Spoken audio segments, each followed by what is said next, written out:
करीम जो भलो छो अल्लाह शोखा चारी ता बिना फजल जीबा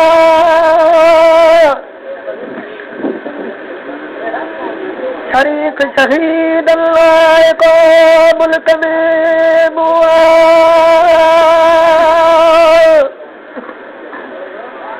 किताब रोज तो छोटा आहिल पर बयान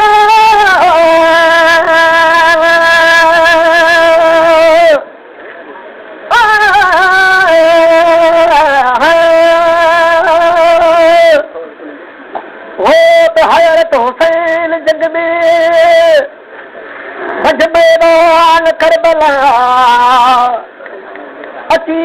कटक कूफिल जो मिलियो भावी जवाना घणा सवार घोड़ल ते सभई अचारन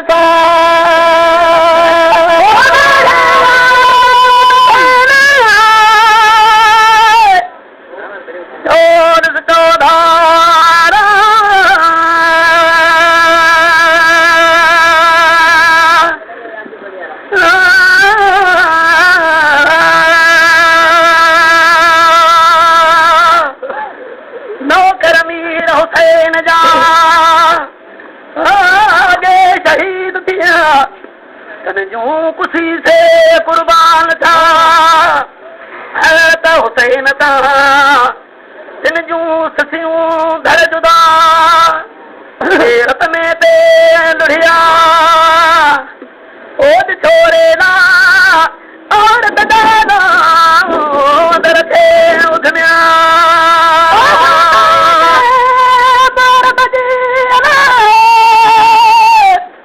नाई तारी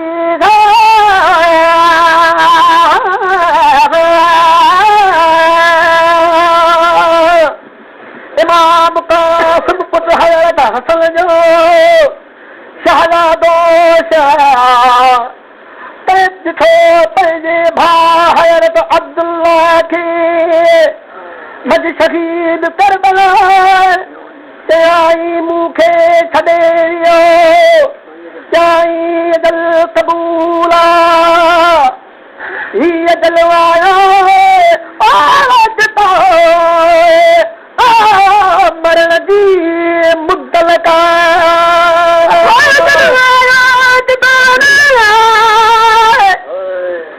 मरण जी मुद्दल का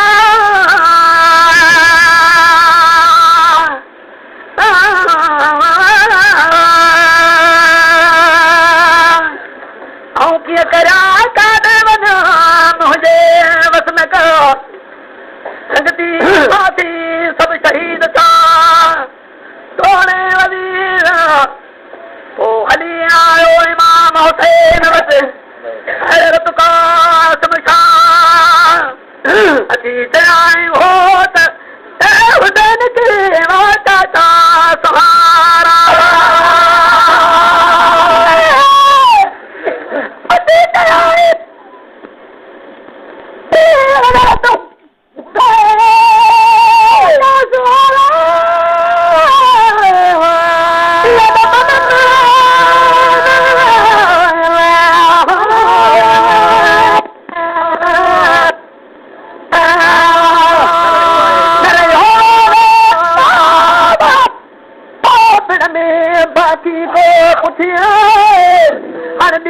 मोकल मूंखे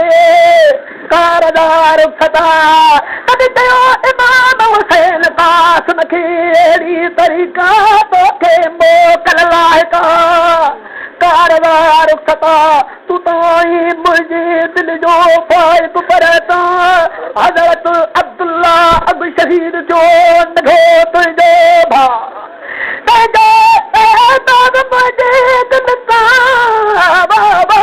नवी दो ॾींहं क़यामत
नबी थे दीदिरुनु करो से सदो रे हराम करे तो बजी जान बजी भरियो अज घोट मुझे गूदर ले जा मुखे लगा घावन मथे घा एक आप ना है बीत उन घड़ी जाता बतरार ले जा आखिरी आवा उन्याने लखनऊ से अहलही हर मल जा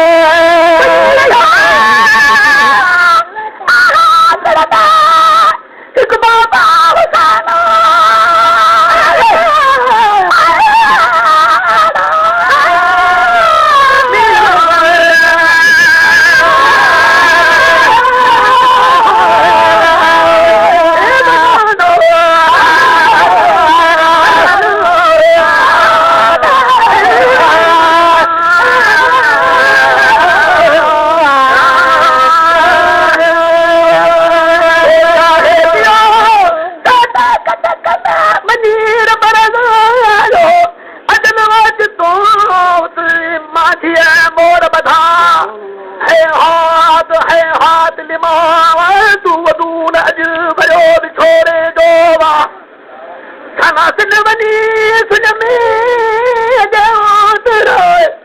लगी माथ महल में बेरागल बिना रमज़ान ते जीवार सवर कंदा तो वादो चवे खुद कामिल करम कंदा तो सलवात है